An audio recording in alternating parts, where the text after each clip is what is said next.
Everybody goes to Messi, not Martinez. Martinez goes also. কথায় আছে ওস্তাদের মার শেষ রাতে, সেটা আবারও একবার প্রমাণ করলো লিওনেল মেসি। নাটকীয়ভাবে ইংল্যান্ডকে 2-1 গোলে হারিয়ে টানা দ্বিতীয়বারের মতো ফাইনালে উঠেছে আর্জেন্টিনা। আর ফাইনালে তাদের প্রতিপক্ষ থাকছে স্পেন। বিশ্বকাপের সবশেষ খবর ও আপডেট নিয়ে সমকাল বার্তা কক্ষ থেকে আপনাদের স্বাগত জানাচ্ছি। আমি তিন্নি অধিকারী, আমার সঙ্গে আছেন সমকালের বিশেষ প্রতিনিধি সেকান্দার আলী। সেকান্দার আলী, আপনাকে স্বাগত জানাচ্ছি সমকাল বার্তা কক্ষে। এই যে আর্জেন্টিনা কিন্তু টানা দ্বিতীয়বারের মতো ফাইনালে উঠেছে, এই আর্জেন্টিনা কি আসলে অপ্রতিরোধ্য নাকি? এখন পর্যন্ত অপ্রতিরোধ্য, কারণ তারা যেভাবে ফুটবলটা খেলছে, প্রথমত তারা প্রথম রাউন্ডে যে প্রতিপক্ষগুলো পেয়েছিল সেখান থেকে তারা খুব সুন্দরভাবে জিতে এসেছে এবং পরবর্তীতে যে ম্যাচগুলো নকআউটে আমরা দেখেছি কোয়ার্টার ফাইনাল পর্যন্ত তাদের যে স্পিডটা ছিল তারা কিন্তু পিছিয়ে গিয়েছে ম্যাক্সিমাম ম্যাচেই। প্রথম দিকে তারা খুব একটা ভালো খেলতে পারে না এবং তার পরবর্তীতে তারা পিছিয়ে পড়ার পরে সেখান থেকে শেষ 10-15 মিনিটের মধ্যে কামব্যাক করে এবং সেটাই গতকালকে দেখা গেল। যখন ইংল্যান্ড এক গোল করলো, গোল করার পরে ইংল্যান্ড খোলসবন্দি হয়ে গেল এবং তারা ডিফেন্সিভ মুডে চলে গেল। তারা একেবারে 30 ইয়ার্সের মধ্যে সব প্লেয়াররা একসঙ্গে জড়ো হয়ে যায়। বাই দিস টাইম আর্জেন্টিনাগুলোকে তাদেরকে গুছিয়ে নিল এবং তারা প্রেসিং ফুটবল খেলা শুরু করলো। অর্থাৎ ইংল্যান্ডকে যেমন বল কেড়ে এগিয়ে যাওয়ার সুযোগ দেয়নি, তেমনি তারা এমন অ্যাটাক করলো, মানে পালাক্রমে যখন কেউ আক্রমণ করবে আপনার উপরে, তো তখন আপনি একটা সময় ডিফিট হবেনই। সেই জিনিসটাই ঘটেছে ইংল্যান্ডের বিপক্ষে এবং আর্জেন্টিনা সেখানে সাকসেস হয়েছে। দূর থেকে যে গোলটা করলো, প্রথম গোলটা আমরা দেখলাম, সেই গোলটা যদি আপনি একবার খেয়াল করেন, দেখুন তার কাছে যে বল গেল, কেউ কিন্তু তাকে চেজ করতে যায়নি বা তাকে মার্কিং রাখা হয়নি। তো যখন কোনো দল বা কোনো ডিফেন্ডার আপনার তাকে কোনো একটা প্লেয়ারকে মার্কিং করবে না, তখন সেই প্লেয়ার আপনাকে হত্যা করে দিবে। যেটা করেছে তাকে গোল করে আপনাকে একদম সমতায় ফিরিয়েছে এবং পরবর্তীতে আপনি যে হেড করে গোলটা হলো সেইটা কিন্তু আপনার একেবারে ফ্রি ছিল। তাকে স্পেস দেওয়া হয়েছে হেড করার জন্য। বেশ কয়েকটা শট তারা নিয়েছিল আর্জেন্টিনা ইংল্যান্ডের গোল পোস্টে, যেটা এক হাত দিয়েও থামিয়ে দিয়েছে। আরও বেশি গোল হতে পারতো। এই জন্য কখনোই আপনার ডিফেন্সিভ মোডে যেতে হয় না। Attacking is the best defence একটা কথা আছে। যখন আপনি চড়াও হবেন, আক্রমণ করবেন প্রতিপক্ষের দিকে, তখন আক্রমণ থামাতেই তাদের হিমশিম খেতে হয়। তখন তারা টায়ার্ড হয়ে পড়ে এবং তারা প্রতি আক্রমণে আসতে পারে খুব কম। তো সেই ক্ষেত্রে ইংল্যান্ড হলে এই জায়গায় বিরাট মিস্টেক করেছে। তাদের কোচিং প্ল্যান বলেন কিংবা আপনার যারা ক্যাপ্টেন্সি দিয়েছে হ্যারি কেন, তারা কিন্তু কেউ ওই জায়গায় এফেক্টিভ রোল প্লে করতে পারেনি, যার ফলে আর্জেন্টিনা খুব সহজে তাদের পরিকল্পনা অনুযায়ী আগের 3 ম্যাচে যেভাবে খেলেছে সেই কাজটাই তারা শেষ দিকে এসে করে তারা ম্যাচটা বের করে নিয়ে গেছে এবং 90 মিনিটে তারা খেলা শেষ করেছে। এই আর্জেন্টিনা আসলেই অপ্রতিরোধ্য হয়ে উঠেছে এবং তারা ফাইনালেও আমার কাছে মনে হচ্ছে যে তারা একেবারে সেই স্ট্র্যাটেজি নিয়েই খেলবে। কারণ হচ্ছে তাদের যে ছন্দটা, মোমেন্টামটা তারা পেয়ে গিয়েছে, তাদের যে কনফিডেন্সটা চলে এসেছে, সেই কনফিডেন্সটাই তাকে হয়তো এই একই রকম ছন্দে খেলতে সাহায্য করবে। যদিও স্পেনের ডিফেন্স লাইন অনেক বেশি শক্তিশালী এবং তাদের এই ডিফেন্স লাইনের পাওয়ারটা যদি তারা ঠিক ইউটিলাইজ করতে পারে তাহলে ডিফারেন্ট সিনারি হতে পারে। তবে মেইন হলো যে গেম যে কোনো দলের গেম করে আপনার কন্ট্রোল করতে হয় মাঝমাঠে। অর্থাৎ এমন যদি হতো যে যখন আপনারা সমতা চলে এসেছে তখনও যদি ইংল্যান্ড বল মাঝমাঠে তারা পাসিং করতো, যখন দূরপাল্লা শট না নিয়ে কিংবা তারা এলোমেলো না খেলে পাসিং করতে থাকলেই একটা সময় আর্জেন্টিনা আবার ক্লান্ত হয়ে যেত কিংবা তাদের গেম প্ল্যানে যে ফোকাসটা থাকে অ্যাটাকিং ফোকাস, সেই অ্যাটাকিং ফোকাসটা নষ্ট হয়ে যেত। যেটা হচ্ছে প্রতিপক্ষ তাদেরকে সুযোগ দিয়েছে এবং তারা সেই সুযোগটা কাজে লাগিয়েছে এবং তারা জিতেছে। মেসি গতকালকেও অ্যাসিস্ট করেছেন এবং তিনি কিন্তু ওই যে আমরা দেখি তিনি কখনোই আসলে তার ছোট বয়স থেকে যখন খেলছেন তিনি খুব একটা দৌড়ান না, যখন বল আসে তখন তিনি দৌড়ান, বাকি সময় তিনি হাঁটেন। এই যে তার এই প্রবণতা, এটা তার স্টাইল এবং তিনি এনার্জি কম ক্ষয় করেন। যখন তিনি অ্যাটাকে যাওয়ার প্রয়োজন বোধ করবেন, যখন বল পাবেন তখন ঠিক কাজটাই তিনি করার জন্য সময় উপযোগী এবং সিদ্ধান্ত নেবেন এবং ঠিক রাইট ক্লিক করা, যেটা বলে আমরা রাইট ক্লিক করা, সঠিক জায়গায় ক্লিক করা এবং সেই জায়গাটা থেকে তারা গোল বের করে নেওয়া কিংবা পাসিং দেওয়া, এই কাজটা তিনি ভালো পারেন এবং করেছেন। এই করার কারণেই চ্যাম্পিয়ন হয়ে যাবে এবং কিংবদন্তি হয়ে উঠবেন তিনি। শিরোপার লড়াইয়ে ফাইনালে স্পেন থাকবে হচ্ছে আর্জেন্টিনার প্রতিপক্ষ। তো এখানে আপনি কাকে এগিয়ে রাখছেন আর কি? দেখুন, আমি যেটা বললাম যে সেটা হচ্ছে আর্জেন্টিনা যে ছন্দে রয়েছে সেই ছন্দ একটা মারাত্মক ব্যাপার। একটা দল যখন একদম ফুরফুরা মেজাজে এবং তার অ্যাটাকিং মুডে থাকে, তার শিরোপা জিততেই হবে এরকম একটা মুডে থাকে, তাকে কিন্তু বিট করা খুব কঠিন।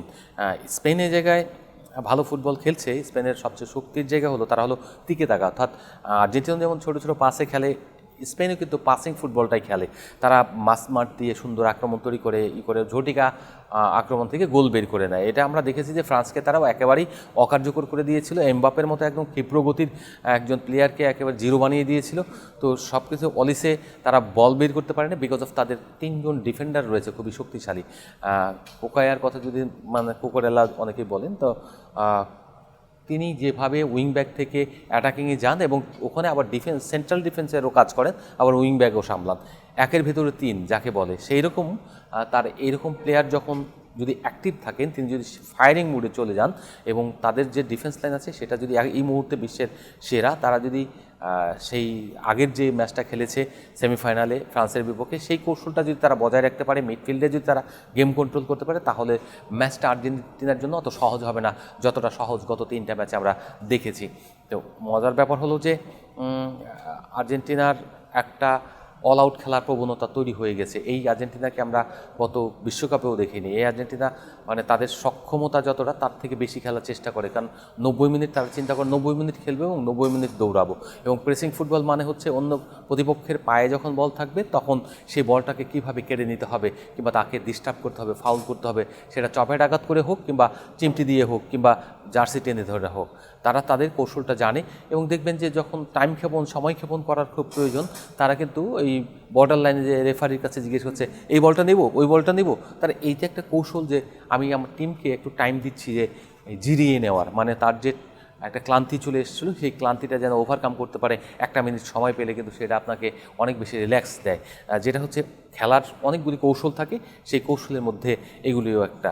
ইংল্যান্ডের বিপক্ষে তারা এই কৌশলটা বেশ কাজে লাগিয়েছে। তো আশা করি যে স্পেনের বিপক্ষেও তারা এরকম কিছু করার চেষ্টা করবে, সেখানে স্পেন যদি তার বুদ্ধিমত্তার সঙ্গে কৌশল স্কিল সব কিছু কাজে লাগাতে পারে, তাহলে ডেফিনেটলি একটা মানে লড়াই দেখতে পাবো আমি। সেই জায়গায় আমি এখন পর্যন্ত যে খেলা খেলেছে আর্জেন্টিনা তাদেরকে আমি এগিয়ে রাখছি। আর স্পেনের খেলা অনেক সময় বোঝা যায় না যে তারা ফাস্ট খেলছে, কিন্তু তাদের খেলার লাস্ট গেমটা ছিল খুব ফাস্ট, যথেষ্ট ফাস্ট ছিল, কিন্তু তাছাড়া ম্যাক্সিমাম টাইমে তারা মোটামুটি গেম কন্ট্রোল করে একটা মানে ফ্লোতে খেলে। তারা খুব এক্সাইটেড হয় না, খুব বেশি প্যানিকও হয় না, কিন্তু এই আর স্পেনকে একেবারে আবার ফেলে দেওয়ার মতো নয়। কারণ স্পেন হলো 2010 সালে যখন চ্যাম্পিয়ন হয় তখনও কিন্তু এই স্পেনের ওইরকম খুব একটা জৌলুস ছিল না, তারা পেছন থেকে কিন্তু মোটামুটি ভালো মোটামুটি খেলে আর কি তারা ফাইনালের দিকে এসছে এবং তারা সেই ঠিক মতো চ্যাম্পিয়ন হয়ে গেছে। তো এই স্পেনও কিন্তু আমরা দেখি যে প্রথম দিকে তারা ড্র করেছে, তারপরে ফার্স্ট ম্যাচ ওপেনিং ম্যাচটাই তারা ড্র করেছে কেপ ভার্দের বিপক্ষে। তো এই যে আস্তে আস্তে একটু একটু করে তারা এগিয়ে যাওয়া এবং এগিয়ে যাওয়ার পরে শেষ পর্যন্ত তারা ফাইনালে চলে আসা, এটাই হলো একটা দলের স্পিরিট। এই স্পিরিট যেটা ভেতরে থাকবে, সেই স্পিরিটটা যখন আপনার আউটপুটে পরিণত হবে তখন আপনি ম্যাচ বা যে কোনো গেম বা ট্রফি জেতার মতো সক্ষমতা রাখেন। আমি মনে করি স্পেনও এখানে শিরোপার অন্যতম দাবিদার। যেহেতু ফাইনালে এসেছে, দুই দলই একটা হাই ভোল্টেজ ম্যাচ হবে, যেখানে কৌশলে যে বেশি এগিয়ে যেতে পারবে, প্রেসিং ফুটবল যে বেশি ভালো খেলবে, সেই দলটা চ্যাম্পিয়ন হয়ে যাবে। ইংল্যান্ডের আসলে প্রতিদ্বন্দ্বিতায় টিকে না থাকতে পারার কারণ কি, মানে এগুলোর পেছনে তাদের আসলে কি কি সমস্যা বা কি কারণে তারা টিকে থাকতে পারছে না? কয়েকটা পয়েন্ট আপনাকে করবো। তারা তো বাড়িতে চলে যাবে এই তৃতীয় স্থান নির্ধারণী ম্যাচ খেলার পরে। ফ্রান্সের বিপক্ষে তারা 18 তারিখ রাত 3টার সময় তারা ম্যাচটা খেলবে। তো সেই ম্যাচটা তৃতীয় হতে পারে, চতুর্থ হতে পারে। যদিও ফ্রান্সের অধিনায়ক এমবাপ্পে বলেছেন যে এইটা ম্যাচটা বাকি রয়েছে, সেটা হলো তাদের যে কোচ রয়েছেন দিদিয়ের দেশম, সেই কোচের বিদায় সম্বর্ধনার জন্য এই ম্যাচটাকে তারা জিততে চায় এবং সর্বোচ্চ ভালো ফুটবলটা খেলতে চায়। সেই জায়গায় থেকে আমার কাছে মনে হচ্ছে ইংল্যান্ডের আর তৃতীয় হওয়া নাও হতে পারে, সেক্ষেত্রে দ্বিতীয় মানে চতুর্থ হয়েই তাদেরকে দেশে ফিরতে হতে পারে। যাই হোক, সেটা দুই প্রতিপক্ষের সঙ্গে আবার দুই প্রতিবেশী, তো ইউরোপীয় প্রতিবেশী।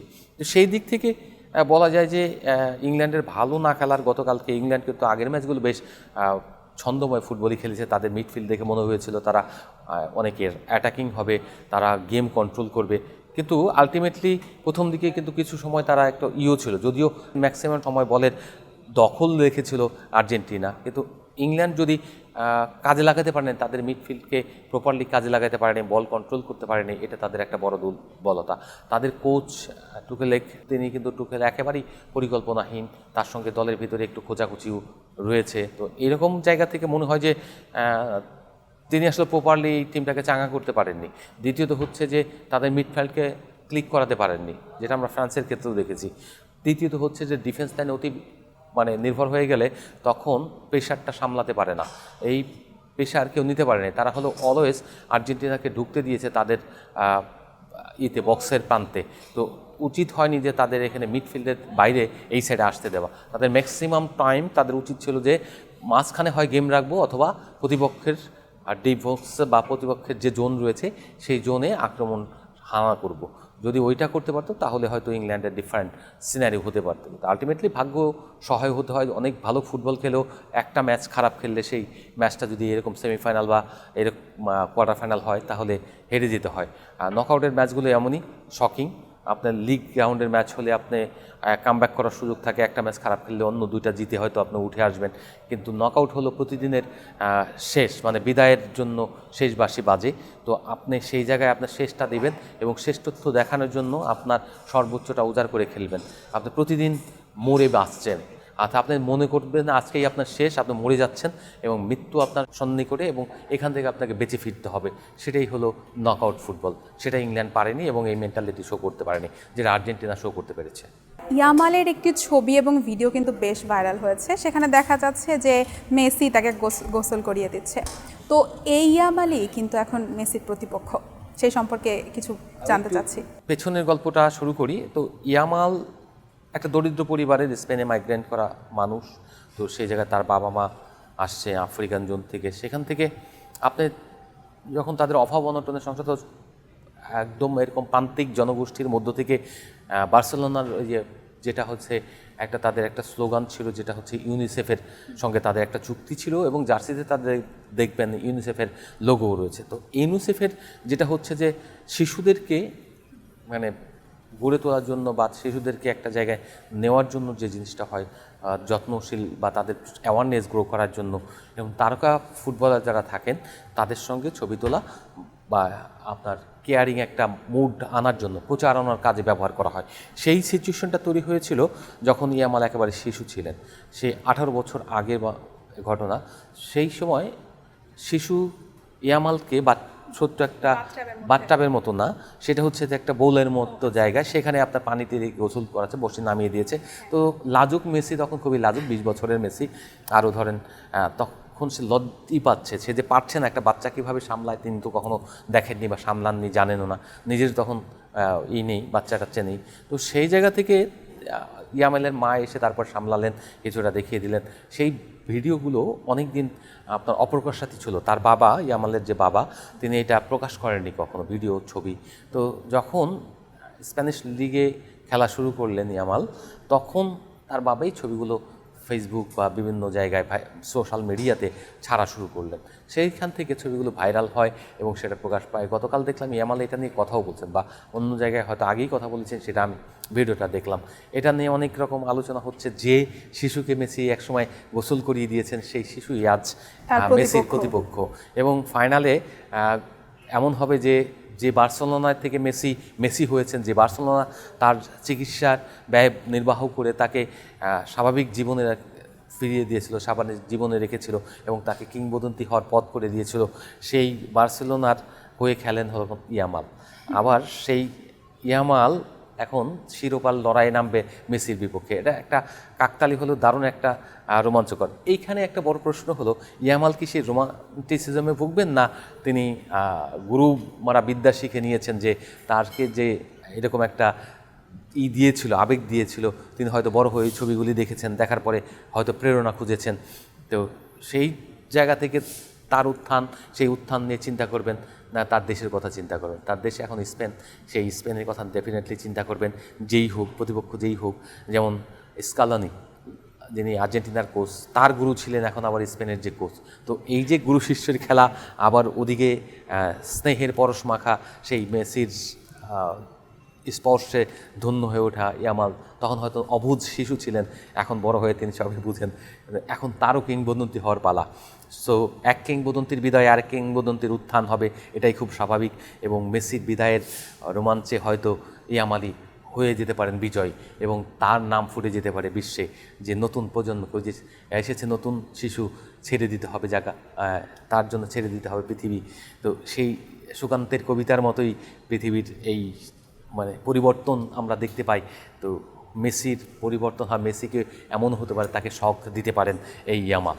তো আমরা অপেক্ষা করি, দেখি তারা কি খেলেন, তাদের এই প্রতিদ্বন্দ্বিতা কেমন হয়। মেসি কি যে বলবেন কানে কানে, এই শিশু তোমাকে কিন্তু আমি গোসল করিয়ে দিয়েছি, তুমি যদি গোল করো আমার বিপক্ষে তাহলে কিন্তু খবর আছে। আবার নাকি বলবে তুমি গোসল করিয়েছে তাতে কি, আমি তোমাকে আজ ধুইয়ে দেবে। হতে পারে কত রকমের মজার কিছু। যাই হোক, এরকম মজা। তবে আমরা চাই একটা দারুণ ফাইনাল হোক, আমরা সবাই উপভোগ করি এবং বিশ্ব ফুটবলের আমাদের দেশে যারা মানুষ রয়েছেন যে দলের সমর্থকই হন, আবারও সবার প্রতি আহ্বান থাকবে আপনারা কখনোই এগ্রেসিভ হবেন না, নিজের জীবন বিসর্জন দিবেন না, কেউ কাউকে মেরে ফেলবেন না। আমরা অলরেডি দুটো খুবই সিগনিফিক্যান্ট হত্যার মতো ঘটনা দেখেছি, দুটো প্রাণ। কোনো দেশের ফুটবল নিয়ে, নিজের দেশের খেলা হলেও এগুলি নিয়ে খুনাখুনি কিংবা মারামারি হওয়া উচিত না, খেলার জায়গায় থাকা উচিত। এবং ওই আর্জেন্টিনা জিতলেও আপনার কিছু না, ফ্রান্স জিতলেও আপনার কিছু না, আর ব্রাজিল জিতলেও কিছু না, এবং স্পেন জিতলেও কিছু না। সো আপনার হলো খেলাটা উপভোগ করা নিয়ে কথা, আপনি কোনো হত্যা মারামারি কিংবা কোনো উগ্রতায় না যাবেন, সেইটাই আমাদের অনুরোধ থাকবে। আমরা একদম সুনাগরিক হিসেবে, বিশ্ব নাগরিক হিসেবে আমরা যেন সবাই সবার প্রতি রেসপেক্ট করি, খেলাটাকে উপভোগ করি। দর্শক, সবকিছু মিলিয়েই জমে উঠেছে বিশ্বকাপের শিরোপা জয়ের লড়াই। আর বিশ্বকাপের সবশেষ খবর এবং আপডেট পেতে আমাদের সাথেই থাকুন।